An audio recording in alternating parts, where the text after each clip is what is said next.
प्रिय छात्रों नमस्कार। तो पिछले चैप्टर में हमने पारिस्थितिकी और पर्यावरण की विभिन्न परिभाषाओं वगैरह और उनके घटक बारे में जानकारी ली और आज एक नया चैप्टर स्टार्ट करेंगे, दूसरा पारिस्थितिकी।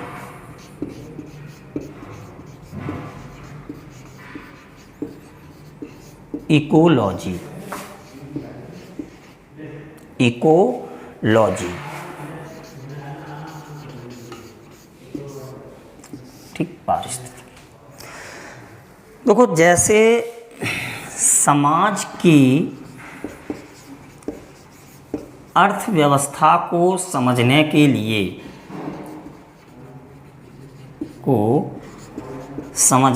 लिए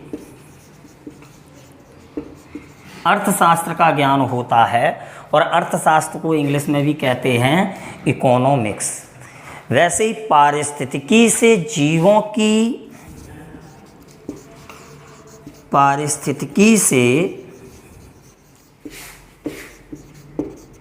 जीवों की जितने भी पृथ्वी पर जीव हैं, जीवों की जीवन व्यवस्था का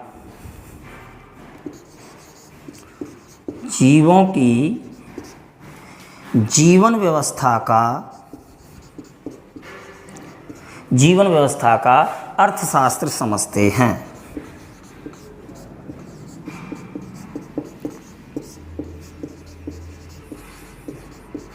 ठीक। क्या है पारिस्थितिकी? अगर जनरल भाषा में कहा जाए तो पारिस्थितिकी से जीवों की जीवन व्यवस्था का अर्थशास्त्र समझते हैं। ठीक। बात आती है इकोलॉजी शब्द की उत्पत्ति। इकोलॉजी शब्द की उत्पत्ति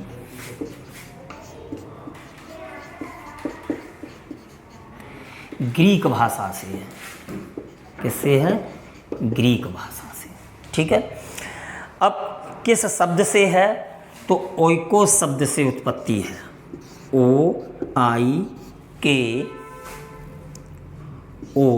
OIKOS, ओइकोलॉगस, LOGOS, ओइकोस लोगस। ठीक है। इस शब्द से उत्पत्ति है। अब ओइकोस लोगस का शाब्दिक अर्थ क्या है?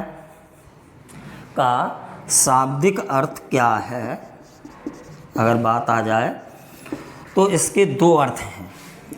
पहली बात करते हैं ओइकोस, OIKOS। ओइकोस का अर्थ होता है आवास। ठीक। और लोगस का अर्थ होता है अध्ययन। ठीक। बहुत ध्यान रखें, ओइकोस का मतलब होता है आवास और लोगस का मतलब होता है अध्ययन। यानी कि हम कह सकते हैं कि जीव तथा उसके वातावरण के साथ पारिस्थितिक संबंधों के अध्ययन को पारिस्थितिकी कहा जाता है। क्या है? जीव तथा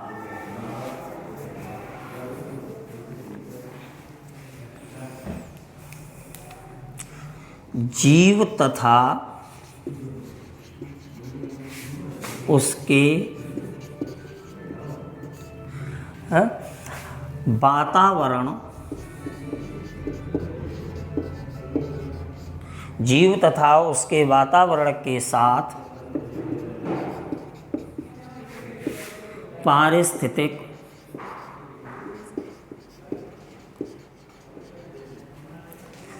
संबंधों के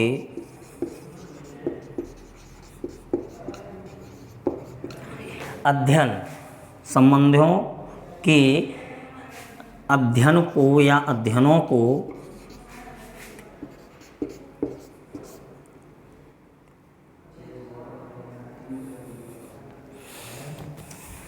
अध्ययनों को पारिस्थितिकी कहते हैं।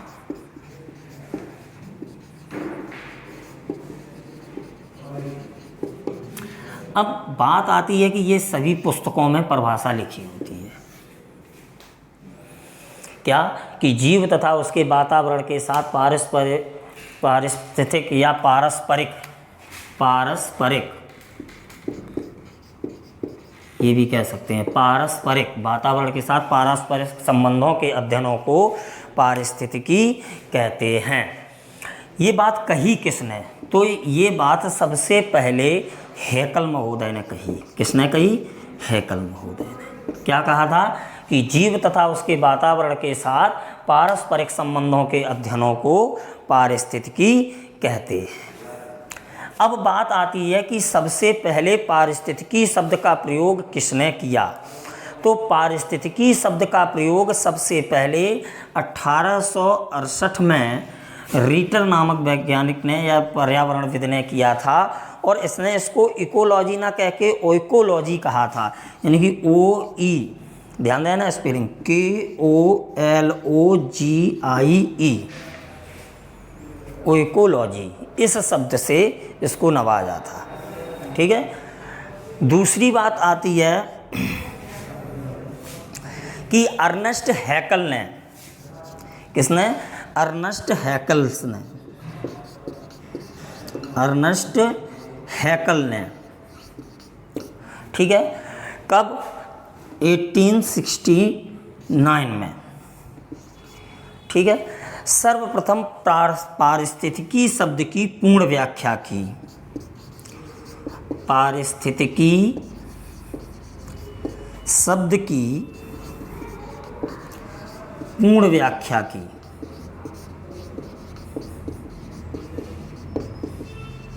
ठीक, पारिस्थितिकी शब्द की पूर्ण व्याख्या की। अब एक प्रश्न आया है कि पारिस्थितिकी की व्यापक स्पष्ट परिभाषा कब और किसने दी? तो पारिस्थितिकी की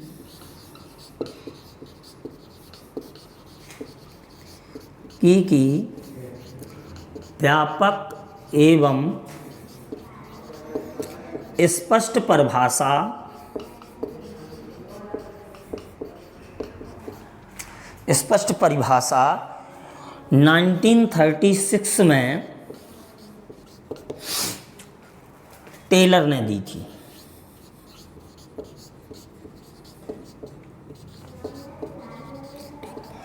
देखो 3 प्रश्न यहाँ कि सर्वप्रथम पारिस्थितिकी शब्द का प्रयोग किसने किया? रीटर ने। किस रूप में? ओइकोलॉजी के रूप में। ठीक है। पारिस्थितिकी शब्द की पूर्ण व्याख्या सबसे पहले किसने की? अर्नेस्ट हैकल ने। ठीक है। पारिस्थितिकी की व्यापक एवं स्पष्ट परिभाषा किसने दी? टेलर ने। कब दी? 1936 में। क्या कहा टेलर ने? ये भी तो देख लें, जब व्यापक परिभाषा दी है तो टेलर महोदय ने क्या कहा?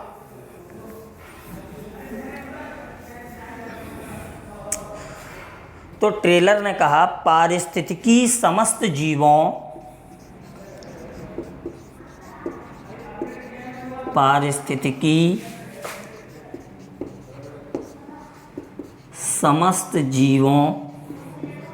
सभी जीव जितने हैं के समस्त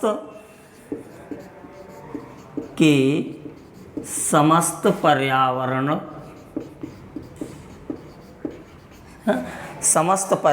के साथ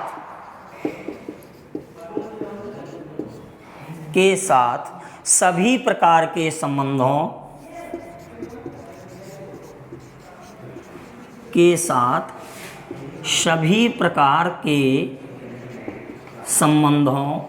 जितने प्रकार के संबंध हैं, सभी प्रकार के संबंधों के अध्ययन का विज्ञान है।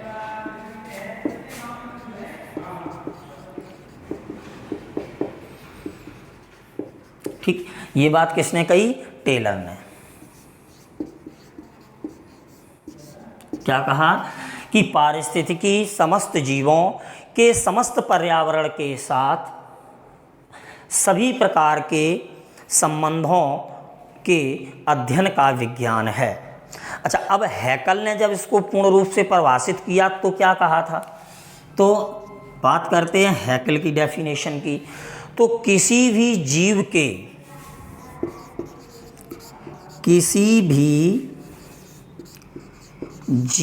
के संपूर्ण माने पूरे कार्बनिक तथा अकार्बनिक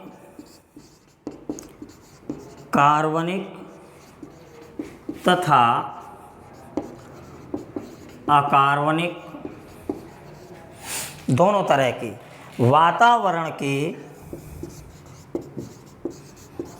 ठीक, कार्बनिक तथा अकार्बनिक वातावरण के आपसी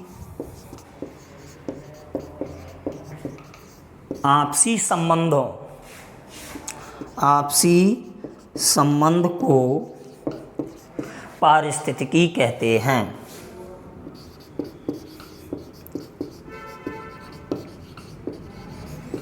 पारिस्थितिकी कहते हैं। ये बात किसने कही? हैकल ने। क्या कहा हैकल ने? कि किसी भी जीव के संपूर्ण कार्बनिक तथा अकार्बनिक वातावरण के आपसी संबंध को पारिस्थितिकी कहते हैं। अब देखो इनकी परिभाषाएं याद कैसे रहेंगी, तो ध्यान रखेंगे कि हैकल ने अपनी परिभाषा में कार्बनिक तथा अकार्बनिक शब्द का प्रयोग किया है, ठीक है, और ट्रेलर ने अपने परिभाषा में समस्त जीवों की बात की है, समस्त जीवों की। ये चीज़ मुख्य ध्यान रखेंगे कि समस्त जीवों के समस्त पर्यावरण, 2 बार समस्त शब्द का प्रयोग किया है, इसका मतलब ये परिभाषा ट्रेलर की है। जहाँ बात कर दी जाए कार्बनिक तथा अकार्बनिक की तो समझो कि ये परिभाषा हैकल की है, ठीक है। अब कुछ पर्यावरणविद हैं जिन्होंने पर्यावरण को अलग अलग, पारिस्थितिकी को अलग अलग शब्दों से परिभाषित किया है। जैसे फ्रेडरिक क्लेमेंट्स,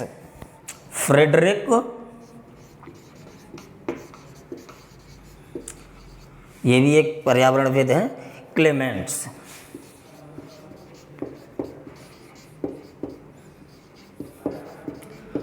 इन्होंने पारिस्थितिकी को समुदाय का विज्ञान कहा। पारिस्थितिकी को समुदाय का विज्ञान कहा।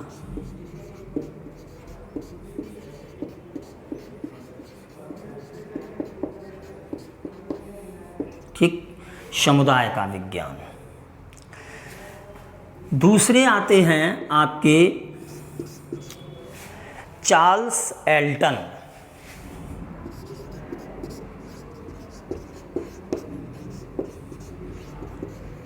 चार्ल्स एल्टन, ठीक है।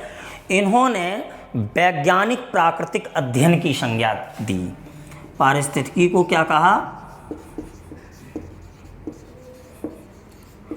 पारिस्थितिकी को क्या संज्ञा दी? वैज्ञानिक प्राकृतिक अध्ययन। वैज्ञानिक प्राकृतिक अध्ययन, ठीक। देखो क्या बात है, प्रश्न कैसे आएगा। पारिस्थितिकी को समुदाय का विज्ञान की संज्ञा किस पर्यावरणविद ने दी? तो फ्रेडरिक क्लेमेंट्स ने।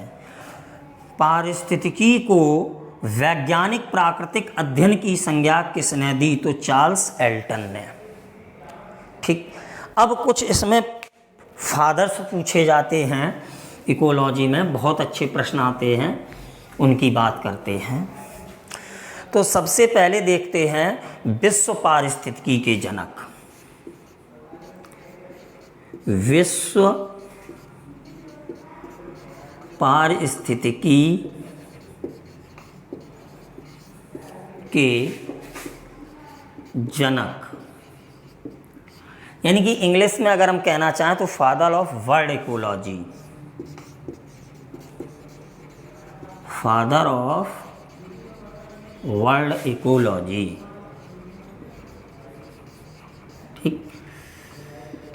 क्या नाम लिया जाएगा? Alexander von Humboldt. ठीक,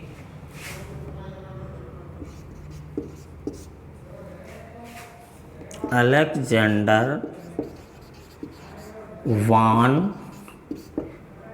वान हम्बोल्ट या हम्बोल्ट, ये हैं विश्व पारिस्थितिकी के जनक।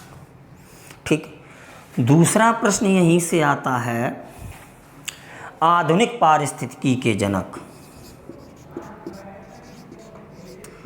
आधुनिक पारिस्थितिकी के जनक। ठीक, आधुनिक पारिस्थितिकी के जनक यानी कि father of modern ecology. Father of modern ecology कौन है? ईपी ऑडम।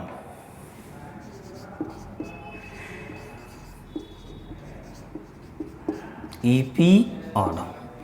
फिर एक प्रश्न आता है, भारतीय पारिस्थितिकी के जनक।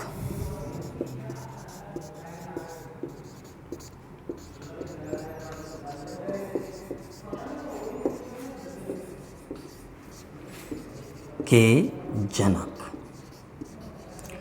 यानी इंग्लिश में इसको कहा जाता है फादर ऑफ इंडियन इकोलॉजी।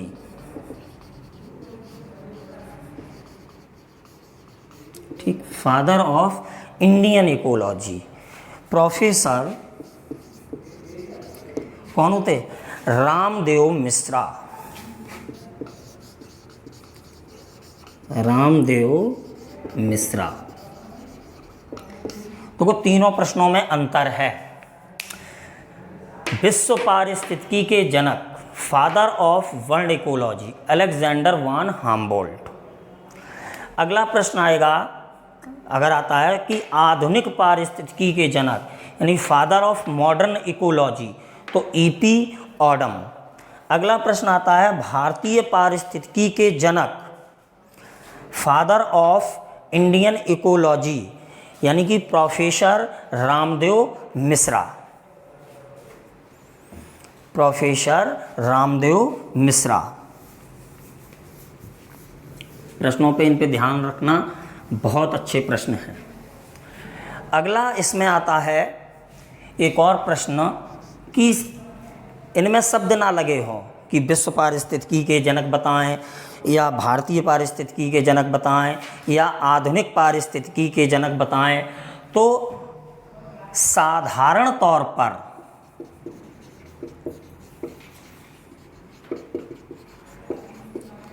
पारिस्थितिकी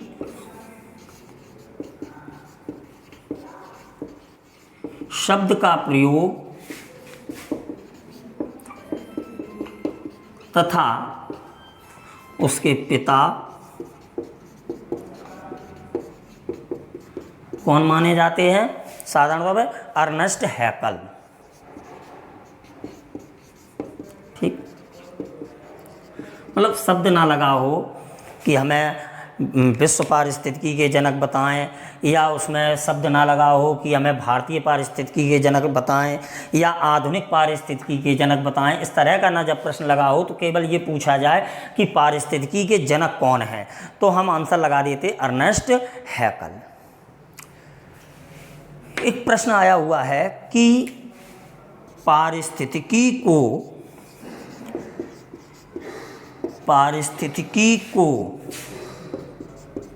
ठीक जीवित रहने के लिए संघर्ष, जीवित रहने के लिए संघर्ष। ठीक, पारिस्थितिकी को जीवित रहने के लिए संघर्ष की संज्ञा किसने दी? ठीक, तो इसकी संज्ञा जो है दी किसने दी है? डार्विन ने, चार्ल्स डार्विन ने। डार्विन महोदय ने पारिस्थितिकी को जीवित रहने के लिए संघर्ष करने की संज्ञा से इसको नवाजा है कि ये वो एक विज्ञान की शाखा है जिसके अंतर्गत जीव जीवित रहने के लिए संघर्ष करते रहते हैं और संघर्ष करके जो संघर्ष में प्रकृति के प्रति समर्पित रहते हैं वो आगे बढ़ते हैं और अन्यथा धीरे धीरे समाप्त हो जाते हैं। अब बात करते हैं पारिस्थितिकी की कुछ परिभाषाओं की।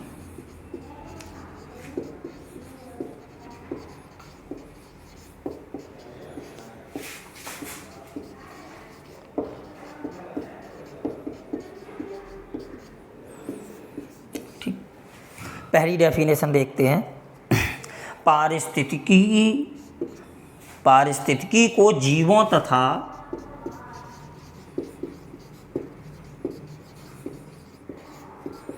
पारिस्थितिकी को जीवों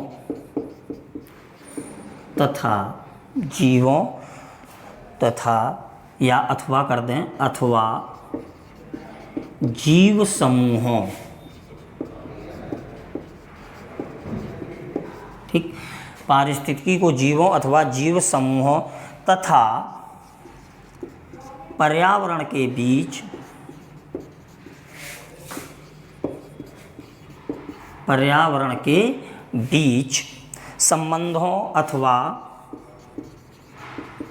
संबंधों अथवा जीवित जैवों,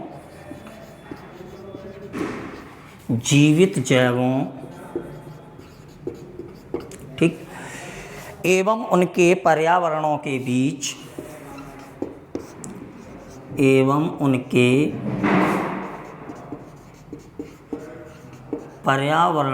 बीच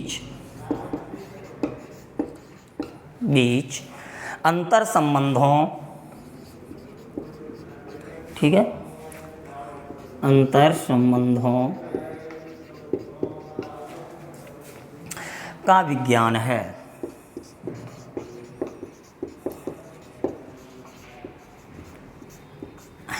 ध्यान दें, पारिस्थितिकी को जीवों अथवा जीव समूहों तथा पर्यावरण के बीच संबंधों अथवा जीवित जैवों एवं उनके पर्यावरण संबंधों के बीच अंतर संबंधों का विज्ञान है। ये बात किस वैज्ञानिक ने की?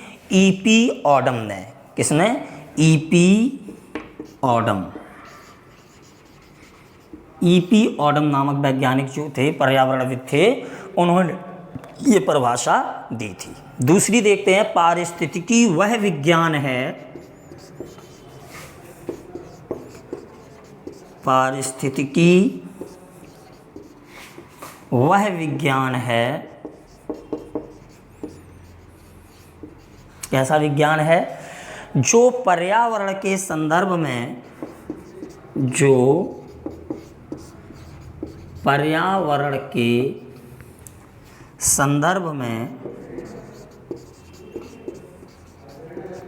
ठीक, पर्यावरण के संदर्भ में जीवों का अध्ययन करता है।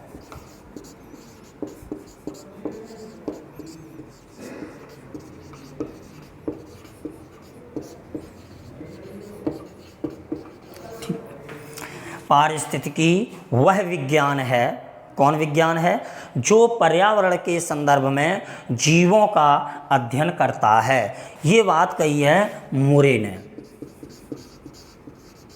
ठीक, नेक्स्ट डेफिनेशन देखते हैं। पारिस्थितिकी पर्यावरण के संदर्भ में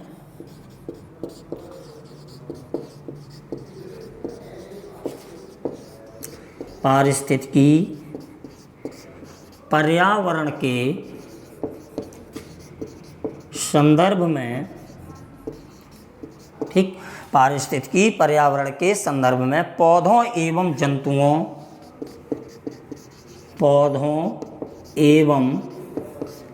जंतुओं का अध्ययन है।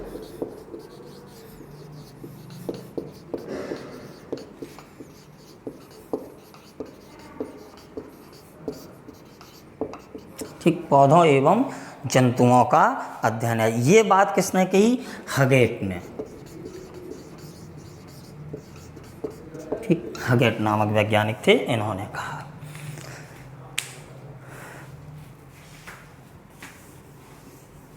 अगली बात करते हैं हम लोग पारिस्थितिकी के उपखंडों की। ठीक है, तो बात करते हैं पारिस्थितिकी के कितने उपखंड हैं।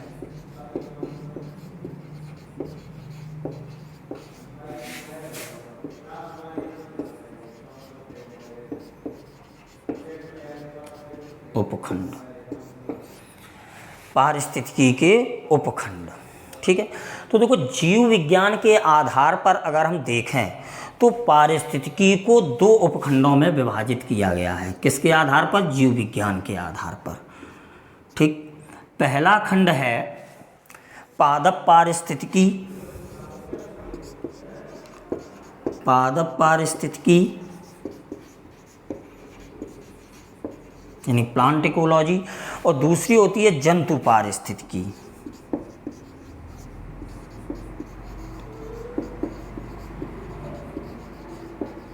ठीक, यानी कि प्लांट और एनिमल इकोलॉजी। ठीक है, क्या है पादप पारिस्थितिकी? तो इसके अंतर्गत जो है पादपों और उनके चारों तरफ उपस्थित वातावरण का जो पारस्परिक संबंध है उसका अध्ययन किया जाता है। क्या है? पौधे तथा प्लस उनके आसपास का वातावरण का अध्ययन किया जाता है। और इसमें क्या है? जंतुओं और उसके आसपास के वातावरण का अध्ययन किया जाता है। जंतुओं और आसपास का वातावरण।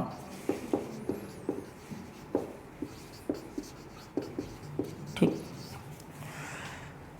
लेकिन एक वैज्ञानिक हुए या हम ये कहें पर्यावरणविद हुए जिनका नाम था सेल्फर्ड एवं क्लेमेट्स। सेल्फर्ड एवं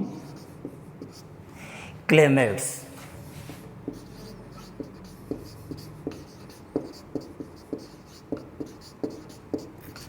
इन्होंने क्या किया कि पादप पारिस्थितिकी एवं जंतु पारिस्थितिकी को एक साथ अध्ययन करने के लिए एक नया शब्द बनाया जिसको कहा जाता है जैव पारिस्थितिकी। जैव पारिस्थितिकी यानी कि इसको कहा जाता है बायो इकोलॉजी।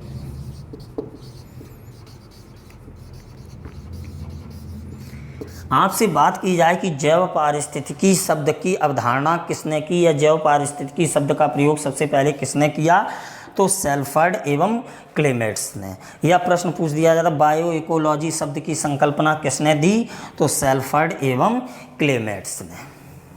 ठीक, अब अगर संगठन के आधार पे बात की जाए तो संगठन के आधार पर भी पारिस्थितिकी को विभाजित किया गया है दो भागों में। कौन कौन से दो भाग हैं संगठन के आधार पर?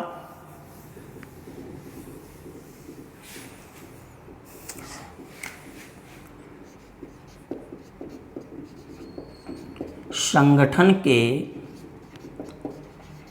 आधार पर पारिस्थितिकी।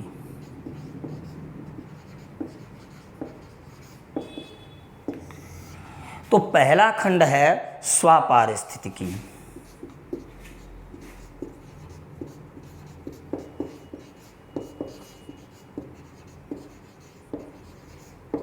ठीक, क्या है स्वपारिस्थितिकी? ध्यान से समझें। एक जाति के जंतुओं अथवा व्यक्तिगत जीव, एक जाति के जंतु हों या व्यक्तिगत इंडिविजुअल की बात की जाए, तब उसके वातावरण के साथ जो पारस्परिक संबंधों का अध्ययन किया जाता है वही कहलाता है स्वपारिस्थितिकी। तो क्या है स्वपारिस्थितिकी? एक जाति के जंतुओं एक जाति के जंतुओं अथवा व्यक्तिगत मतलब इंडिविजुअल जीव, व्यक्तिगत जीव इंडिविजुअल, तथा उनके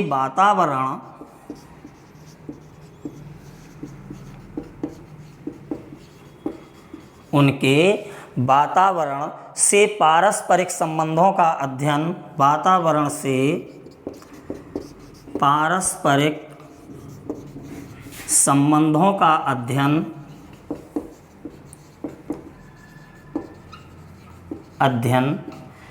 स्वपारिस्थितिकी कहलाता है।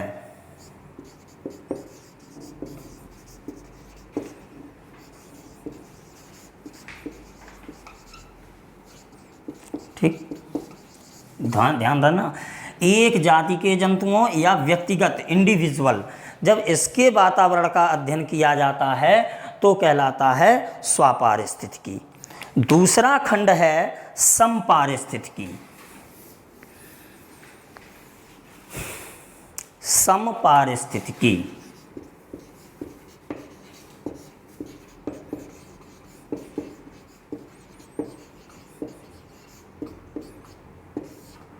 समपारिस्थितिकी क्या है? जीवों के समूह की बात करेंगे, यानी इसके अंतर्गत जो है जीवों का समूह आएगा। ठीक है, जीवों का समूह या एक विशेष प्रकार के वातावरण में निवास करने वाली जितनी भी जातियां हैं उनका जब हम अध्ययन करते हैं तो वो कहलाती है समपारिस्थितिकी। यानी कि हम कह सकते हैं कि इसके अंतर्गत, ठीक, इसके अंतर क्या क्या आएगा? जीवों के समूह में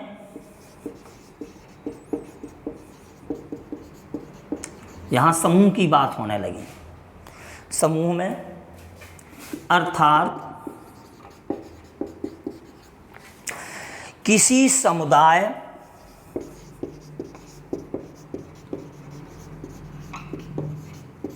या किसी एक विशेष वातावरण में, किसी एक विशेष वातावरण में, वातावरण भी स्पेशल है, निवास करने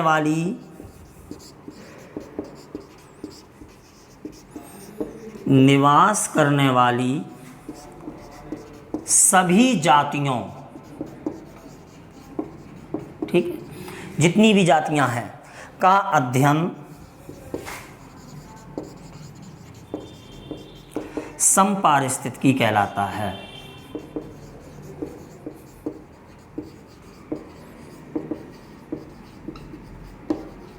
ठीक, बात करते हैं कि समपारिस्थितिकी का अध्ययन जो है जब एक विशेष वातावरण और समुदाय के रूप में है तो कई प्रकार से किया जाता है। जैसे आपकी मानव पारिस्थितिकी है, जीव संख्या पारिस्थितिकी है, जीवाश्म पारिस्थितिकी है, भूगोलीय पारिस्थितिकी है, कोशिकीय पारिस्थितिकी है। इन सभी पारिस्थितिकियों का अध्ययन जो है समपारिस्थितिकी के अंतर्गत किया जाता है। बात करते हैं इकोलॉजिकल फैक्टरों की, पारिस्थितिकी कारक।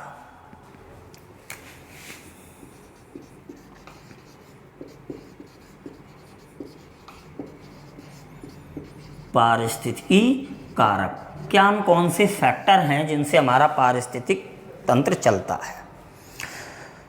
तो जो भी हमारे जीवधारियों की संरचना और कार्यशैली पर जो भी तत्व प्रभाव डालेंगे वो सारे के सारे क्या कहलाएंगे? पारिस्थितिकी कारक कहलाएंगे।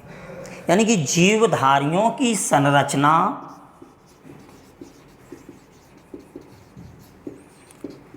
जीवधारियों की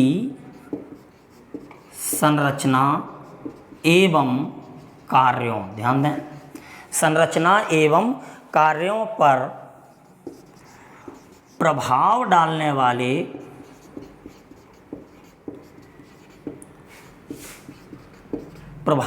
वाले वातावरण का प्रत्येक भाग पारिस्थितिकीय कारक कहलाता है।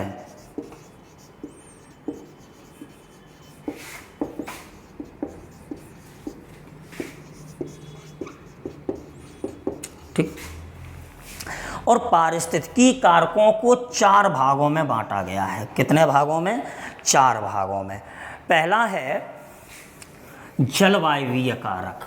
कौन सा है? जलवायवीय कारक।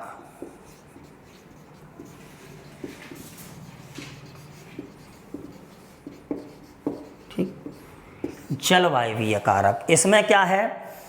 जलवायवीय कारक में प्रकाश, तापमान, जल, वर्षा, वायु, ये सब सम्मिलित होते हैं।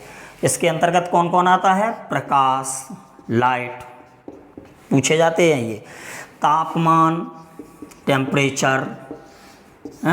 जलवायवीय कारक कौन है? जल, ठीक, आपके वर्षा, वायु आदि। ठीक। दूसरे कारक हैं आपके स्थलाकृति कारक। स्थलाकृति कारक प्रश्न आता है निम्न में पारिस्थितिकी का कौन सा जलवायवीय कारक है? स्थलाकृति कारक है। तो स्थलाकृति कारक के अंतर्गत ऊंचाई,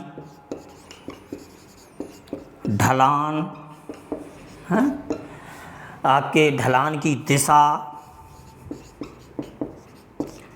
ढलान की दिशा, किस तरफ ढलान जा रहा है, और ढलान की मात्रा आदि आती है। ढलान की मात्रा, ये सब सम्मिलित होता है। तीसरा कारक है आपका मृदीय कारक। मृदीय कारक, ठीक है। मृदीय कारक में आपके क्या हैं? खनिज पदार्थ,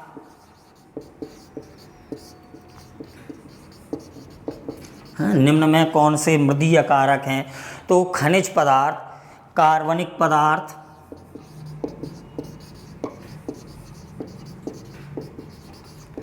ठीक है, कार्बनिक पदार्थ, मृदा वायु, मृदा जीव, मृदा वायु, मृदा जीव, ठीक है, आदि।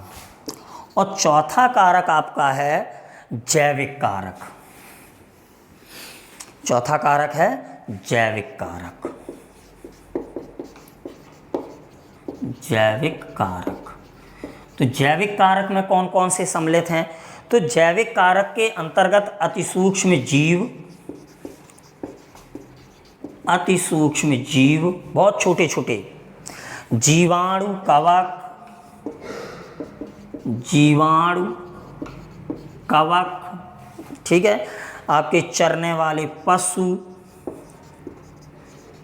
चरने वाले पशु, और सहजीवता, परजीवता,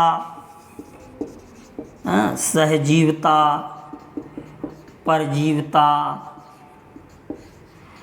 आपके और आ जाएगा कीटभक्षी पौधे,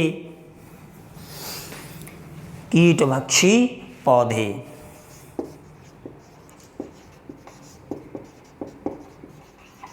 आदि, ये सम्मिलित होते हैं जैव कारकों में।